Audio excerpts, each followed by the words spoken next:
नमस्कार, मी निकिता. आपण पाहतायत LS मराठी. पाहुयात महत्त्वाच्या घडामोडी. या सरकारला दलिंदर सरकार म्हणतो ते उगाच नाही. बैल मेल्यामुळे पत्नीला नांगराला जुंपण्याच्या व्हायरल व्हिडिओनंतर प्रशासनाकडून दिलेला बैल आजारी पडल्यावर शेतकऱ्याची संतप्त प्रतिक्रिया.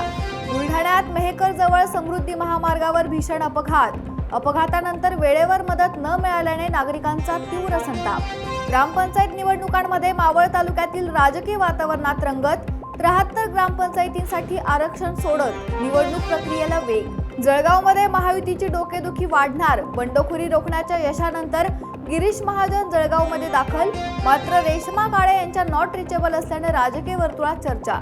शहीद जवान अर्जुन जाधव यांच्या पार्थिवावर शहापूर येथे शासकीय इतमामात अंत्यसंस्कार. लष्कराचे अधिकारी आणि ग्रामस्थ उपस्थित. कोल्हापुरात महालक्ष्मी मंदिरावर सुवर्ण कळस विराजमान. 25 कर्मचाऱ्यांनी अंबाबाई मंदिरावर बसवला सोन्याचा कळस. लातूर मध्यवर्ती बस स्थानकात दागिने चोरणारी महिला अटकेत. 70,000चे दागिने जप्त. पुढील तपास पोलिसांकडून सुरू. लडाखमधील समाजसुधारक सोनम वांगचुक यांची मातोश्रीला भेट. शिवसेना प्रमुख उद्धव ठाकरेंची भेट घेऊन केली चर्चा. युवासेना प्रमुख शिवसेना नेते आदित्य ठाकरे, अनिल देसाई आदी उपस्थित. कुंभमेळ्याच्या पार्श्वभूमीवर तपोवन वृक्षतोड प्रकरणात आज उच्च न्यायालयात सुनावणी. उच्च न्यायालयाच्या निर्णयावर ठरणार 1800 झाडांचं भवितव्य.